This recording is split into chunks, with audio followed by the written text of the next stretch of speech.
Hello, ladies and gentlemen. This is Eddie Marcus again. I want to take this time to thank you so very much for stopping by this post and taking another dose of the medicine that I've been given to give. You know, I was listening to some social media today, and I was listening to the guy talking about how we as people are different. How each of us as individuals got our own ideas, our own aspirations, and what is important to us and what is not important to us.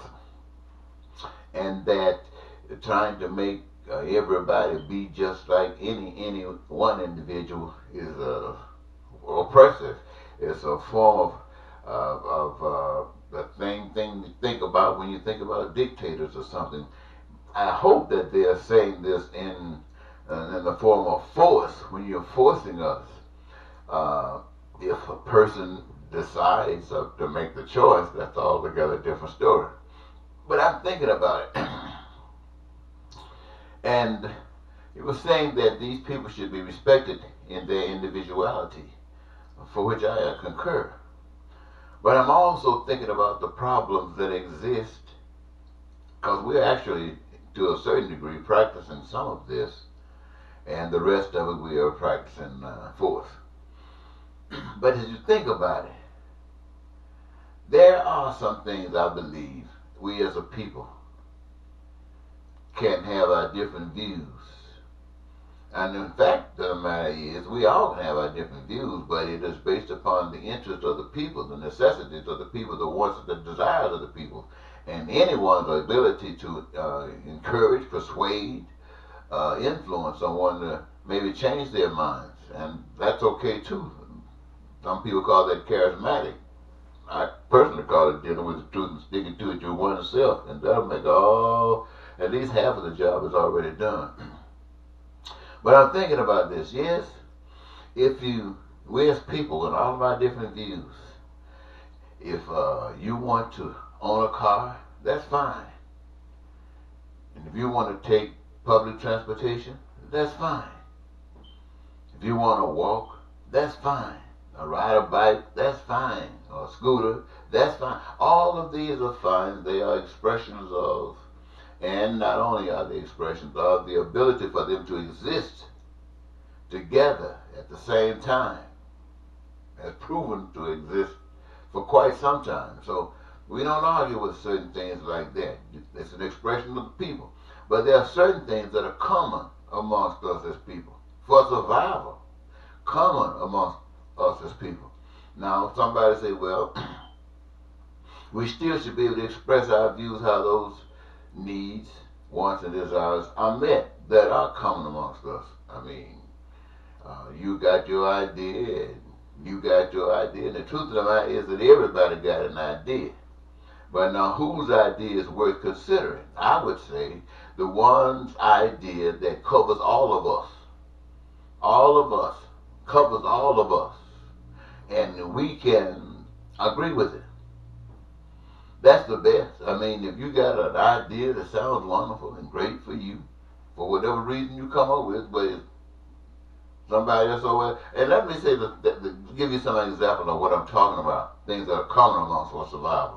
I'm talking about like food, clothing, shelter, education, healthcare. These things you need to survive. Common amongst every last one of us. Now, anybody's vision that falls short of meeting the concerns of all the people, I mean, who wants to consider that? I guarantee you the ones that are left out doesn't. And so if that one happens to be you, now just because it's not you today doesn't mean it won't be you tomorrow. So not start out going on a path you know going to end up getting you. Start out on the good foot. Start out doing the right thing. So what I be saying to you, ladies and gentlemen, is that when you're talking about these things that's needed, food, clothing, shelter, and education, and everybody's common amongst the people, and all the people agree that they, as an individual, want them. So you want to think about how can we possess these things when you got these different views. Then there's some other things that perhaps we could consider, and they might be in the form of like peace. How can we meet these needs for all of us, recognizing that whatever we do, there must be peace? How can we meet these concerns for all of us, recognizing that we must be moving, we must be prosperous in our endeavors. The things that we seek must be the things that we're meeting in here. How can we assure that commonly amongst us all? How can we assure, without a doubt, that food and clothing and housing will be available to us as we desire one for every last one of us? How can we do these things, peace and prosperity and this assurance? Freedom, my friends. How can we have the freedom to have our desires, to be who we are, to even be influenced if that is necessary because we are so far behind, or influenced if we're so far ahead? And then to have joy in our lives, to have joy, every last one of us, no doubt, would love to have joy in our lives. And why not? If you can, then you can. And then out of it all, every last human being on the face of the earth having their dreams met. All of us want that. We shouldn't, and no one should allow it. No one should even try to deny a person's dreams. Now, if you want to fly a plane, fly in it, and that's your choice. Nobody else got to fly the plane just because if it doesn't influence your neighbor or your significant other to fly as well, then hey, you just fly. Some people might want to catch a boat. Some people might want to catch a train. These particular individualities got the right to exist just like anything else. But those things that are coming amongst us, if one got the right to exist, that in itself means that all got the right to exist. So, that's what I think about. You start talking about these individualities. You also start talking about so many people on earth. And I've heard that for quite some time. Some people who we've heard might be conspiracy theorists. I don't know if it's thought about. You can bet your last money somebody somewhere considering it. Ever since we've been able to record history, it reflects that killing folks have always been a major thing. Everybody been killing folks. And in fact, I don't know just how accurate it could be or how close to being accurate, but they say billions of people have been killed. So if we were talking about the population too big, I'm sure that would be a simple matter for people who think like that to come up with a plan that wipe out more billions of people. War, chemicals, and terror acts, anything, whatever it takes to get rid of some people. I'm sure if it can be thought of it, there's some people out there willing to do it. But the question to me is this: how is it that we can say, as human beings created, can say that too many people are on the earth? I mean, who were we when the decision was being made that they were going to create people to do this and to do that, and they were going to put them on this earth? They're going to start out talking about multiplications and stuff like this. Where were we when those decisions were being made? Where were we when the decisions were being made that the resources that would be necessary for these people to meet those common needs, wants, and desires? Where were we when those decisions were being made about what they were going to install here, where they were going to put here, and for however long? Where were they when they were decided that the fruit would be locked up in the seed, and when the seed breaks loose, so will the fruit be discovered, and the people can move on and on? Where were they when they decided that when education and interest moved men to move from a stone wheel to a rubber wheel to just flying on air? Where were we when those decisions were being made? And if we weren't there, then where can we be today standing here talking about the giver of the resources? Ain't gonna give no more. Can't give no more because we mounting enough. We ought to enjoy the life that we have been given. Now, ladies and gentlemen, I know I've got made you a little bit confused, about this wonderfulness I've been telling you about. But let me see if I can explain it to you a little bit more. You see, the plan to maintain life with peace and prosperity and joy and freedom and things that I mentioned to you earlier, the plan to do that, that would allow all of your dreams to be met, is that each of you who would benefit from all of these things in order to exist, each of you who would continue to survive because these needs of yours are being met, then the best way, the only way to do it and maintain those things that I just mentioned to you is for each of you to play a role in the process of creating these things in such an abundance that no one would ever be denied. Now, how do you do that? The way you do that is by allowing everybody to engage in it. Allowing everybody who wants to engage in it.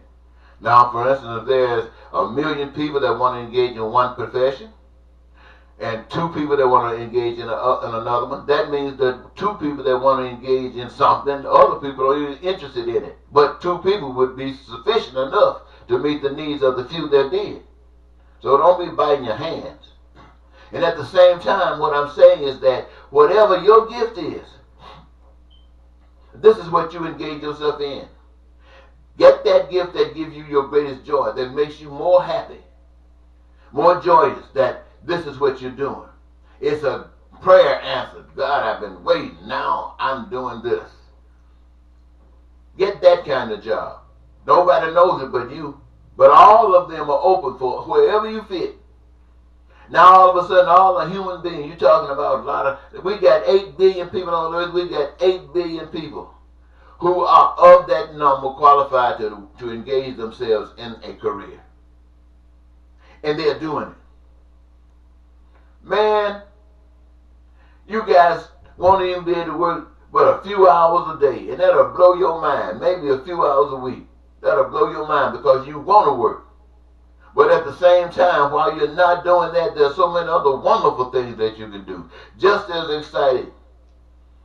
That would keep you preoccupied until your time to come back to hit the gig.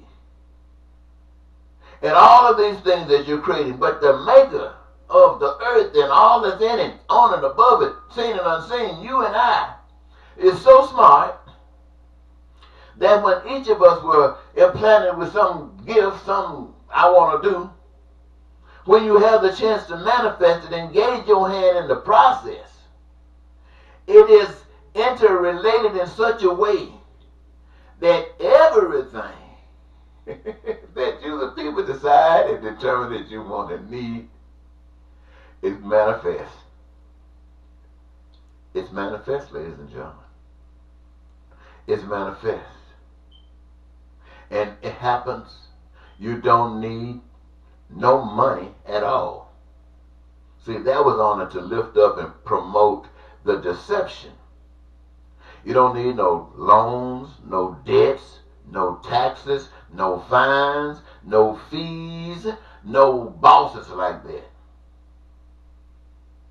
You don't have to engage in lying, cheating, stealing, killing, hatred, racism, bigotry, malice, any of that. You don't have to engage in any of that because the system that you're engaged in, that system does not promote that kind of stuff. That system is promoted by peace, prosperity, freedom, joy, and the fulfillment of dreams. This is the choice that you have, ladies and gentlemen. This is why I've been standing here for 40 years trying to get you to see this. Now I've been talking 14 minutes, but I want to say one other thing that a lot of people don't like to hear. But this program that I just shared with you, I don't care who you are, you know it's a diamond.